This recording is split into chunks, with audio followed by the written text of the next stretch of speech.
Full ప్రోటీన్తో నిండిన breakfast recipe.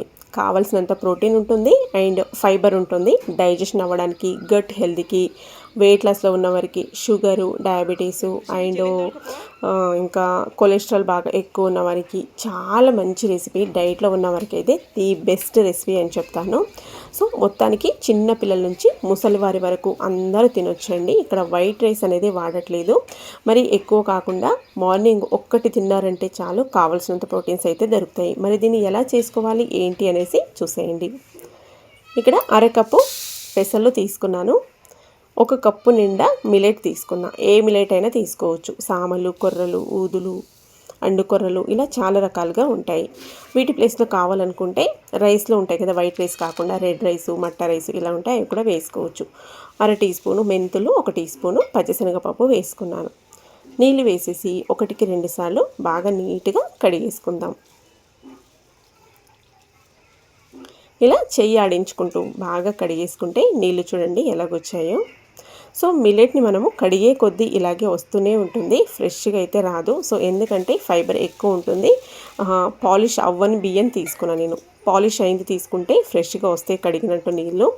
So polish అవ్వని బియ్యం తీసుకున్నా కాబట్టి ఎన్నిసార్లు కడిగి నీళ్ళు వేసినా కూడా మళ్ళీ నానేసరికి కలర్ చేంజ్ అవుతుంది. సో ఓవర్ నైట్ సోక్ చేస్తున్నా. చెప్పాను కదా, సేమ్ పెసరట్టు ప్రాసెసే. మార్నింగ్ కల్లా చూస్తే చూడండి చక్కగా నానినాయి. మిలెట్ ఎప్పుడే కానీ ఎక్కువ నానితే మంచిదంట. 8 గంటల కన్నా తక్కువ నానదు, ఎక్కువే నానాలి. సో అప్పుడే మనకి వాటిలో ఉన్న బెనిఫిట్స్ బాగా అందుతుంది. ఇప్పుడు వీటిని మిక్సీ జార్కి వేసిస్తున్నాను. ఇలా మిక్సీ జార్లోకి వేసేసుకుందాం.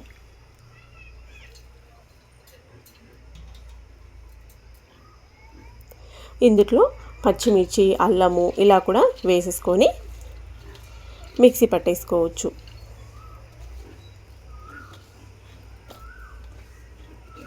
నాకైతే నేను నానబెట్టుకున్నవన్నీ ఒకేసారికే సరిపోయింది.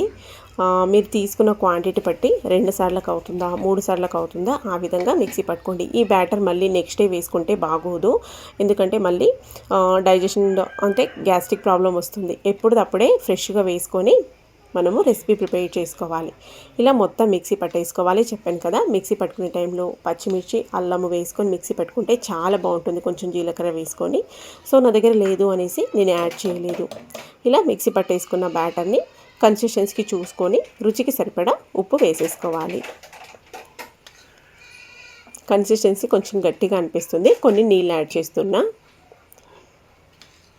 పిల్లలకి మార్నింగ్ ఇలాంటి మంచి ప్రోటీన్ రెసిపీని ప్రిపేర్ చేసి పెట్టారంటే ఆరోగ్యానికి మంచిది, గట్ హెల్తీ ఉంటుందంటే డైజెషన్ చక్కగా అవుతుంది అండ్ వాళ్ళకి కావాల్సిన ప్రోటీన్స్ కూడా ఉంటాయండి. ఫ్యూచర్లో ప్రోటీన్ లోపం అనేది లేకుండా పెరుగుతారు.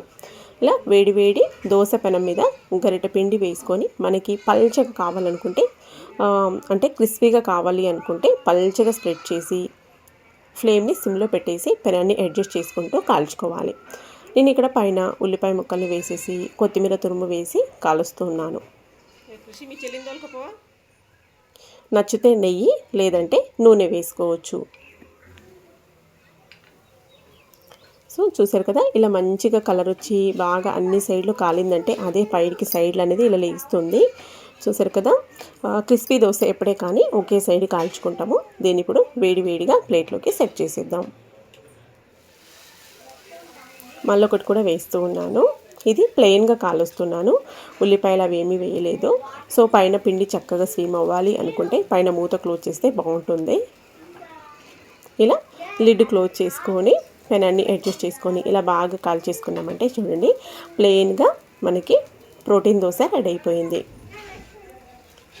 కావాలనుకుంటే 2 సైడ్లు కాల్చుకోవచ్చు. కొంచెం పచ్చిదనం మాకు నచ్చదు అనుకుంటే 2 సైడ్లు కాల్చుకోవచ్చు, లేదనుకుంటే ఒకే సైడ్ కాల్చుకోవచ్చు. సో వేడిగా ప్లేట్లోకి సర్వ్ చేసేస్తూ ఉన్నా. నచ్చిన చట్నీతో సర్వ్ చేసుకోవచ్చు. టేస్ట్ అయితే సూపర్ ఉంటుంది. పల్లీ చట్నీ, కొబ్బరి చట్నీ, టొమాటో చట్నీ. నచ్చితే లైక్ చేయండి. నెక్స్ట్ మళ్ళీ ఒక హెల్తీ వీడియోతో కలుద్దాం.